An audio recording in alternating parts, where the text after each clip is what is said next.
দামোদর মাস তো এসেই গেল।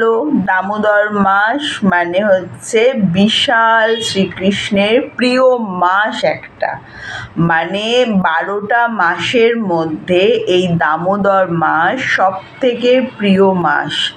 কারণ শ্রীকৃষ্ণ তার ভগবান তার নিজের নাম দিয়ে এই মাসের নামকরণ করেছে। সাধারণত এটা কোজাগরী পূর্ণিমা থেকে রাস পূর্ণিমা অবধি এই 30 দিনের মাসকেই দামোদর মাস বলা হয়। এটা মোস্ট প্রবাবলি মানে কার্তিক মাসে পড়ে বলেই লোকে কার্তিক মাসকে দামোদর মাস বলে, কিন্তু সেটা সবসময় হয় না। আশ্বিন মাসেও এই পূর্ণিমা পড়ে যায়, সেই জন্য পূর্ণিমা টু পূর্ণিমাকেই দামোদর মাস ধরা হয়। এই দামোদর মাসে অনেক নিয়ম অনেক নিষ্ঠার সাথে পালন করতে পারলে খুবই ভালো। এই মাসকে তো নিয়ম সেবার মাসও বলা হয়, কিন্তু আমরা সাধারণ সংসারী মানুষ সব নিয়ম তো করতে পারি না।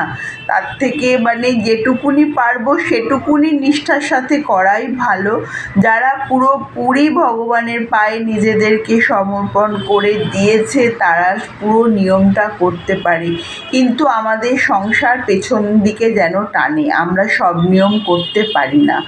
দামোদর কথাটার মানেটা একটু আমরা জেনে নেই। দামোদর কথাটার মানে হচ্ছে, দাম মানে হচ্ছে দড়ি, আর দর মানে হচ্ছে উদর। উদর মানে যশোদা মা শ্রীকৃষ্ণকে কোমরে বা পেটে তার যে দড়ি দিয়ে তাকে বেঁধে রেখেছিল তার ভালোবাসার বন্ধনে, সেই জন্যই তার নাম দামোদর, আর সেই থেকেই এই মাসের নামকরণ দামোদর। তাই দামোদর কথার অর্থ আবার আমি বলে দিচ্ছি, দাম মানে হচ্ছে দড়ি, আর দর হচ্ছে উদর থেকে এসছে। দাম আর উদর দুটোকে মিলিয়ে দামোদর কথাটা হয়েছে। এই মাসেই মা যশোদা শ্রীকৃষ্ণকে তার ভালোবাসার বন্ধনে বেঁধেছিল, তাই এই মাসের নাম দামোদর মাস। এই মাসে অনেক অনেক নিয়ম আছে, অনেক মানে সম্পূর্ণ নিরামিষ। তো যারা 12 মাস খায় ঠিক আছে, যারা খায় না তারা শুধু এই মাসটা খেতে পারলে ভালো, বা আরও অনেক খাওয়ার বিধি নিষেধ আছে, আমি তার মধ্যে যাচ্ছি না, কেন সবার পক্ষে সেটা পালন করা সম্ভব নয়। সেই জন্য যেটুকুনি সম্ভব আমি সেইটুকুই বলবো। যেটা আমি করি সেটা হচ্ছে প্রতিদিন একটা করে ঘিয়ের প্রদীপ ভগবানের উদ্দেশ্যে তোমরা সবাই জ্বালতে পারো। তোমরা তুলসী তলাতেও জ্বালতে পারো। ছোট থেকে দেখে এসেছি আকাশ প্রদীপ দেওয়া, সে আকাশ প্রদীপ দিত সবাই, কিন্তু তার মানে বুঝতাম না, তখন ছোট ছিলাম। কিন্তু এখন বুঝি যে কেন আকাশ প্রদীপ দেওয়া হয়, কেন এই সময় প্রদীপটা দেওয়া হয়। এই সময় প্রদীপটা দেওয়াতে ভগবান অনেক অনেক বেশি খুশি হয়। সবাই চেষ্টা করবে একটা করে ঘিয়ের প্রদীপ জেলে দিতে, বা পরিবারের সবাই একটা করে যদি জেলে দাও তাহলে তো আরও ভালো। যদি সবাই জ্বালতে না পারো তুমিই পরিবারের সবাইয়ের নামে একটা করে জেলে দিও। এই সময় তোমরা মাটির প্রদীপ যদি ইউজ করো তাহলে সেটা ইউজ অ্যান্ড থ্রো, মানে একদিনই একটা জ্বালতে পারবে। কিন্তু তোমরা যদি মেটালের প্রদীপ জ্বালো, মানে পেতলের প্রদীপ যদি জ্বালো, তাহলে সেটা প্রতিদিন ধুয়ে মেজে আবার জ্বালতে পারো। ঘিয়ের প্রদীপ দেবে, তার মধ্যে একটু করে কর্পূর দেবে, দিয়ে জ্বালবে।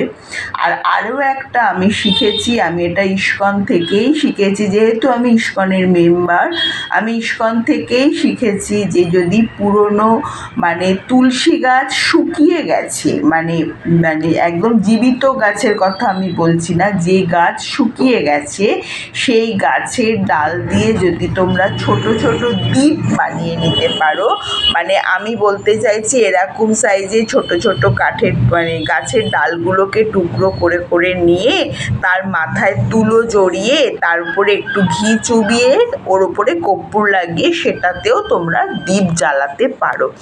এটা হচ্ছে আরও ভগবান প্রসন্ন হন। আর এটা জ্বালাবার মানে এমনিতেও দ্বীপ জ্বালাবার নিয়ম আশা করি সবাই জানো, তাও আমি বলে দিচ্ছি। যখন দ্বীপ দেখাবে তখন চরণে 4 বার দেখাবে, তার বক্ষ দেশে বা নাভি দেশে 2 বার দেখাবে, আর মুখমণ্ডলে 3 বার দেখাবে, তারপর সর্বাঙ্গে 7 বার ঘোরাবে। টোটাল এইভাবে দেখিয়ে তোমরা দীপটাকে ভগবানের উদ্দেশ্যে রাখবে আর নিজেদের মনের ইচ্ছা মনের কথা জানাবে। এইভাবে তোমরা পুরো দামোদর মাসটাতে দীপদান করতে পারো আর চেষ্টা করবে সারা দিন ঈশ্বরের কথা নাম জপ করতে।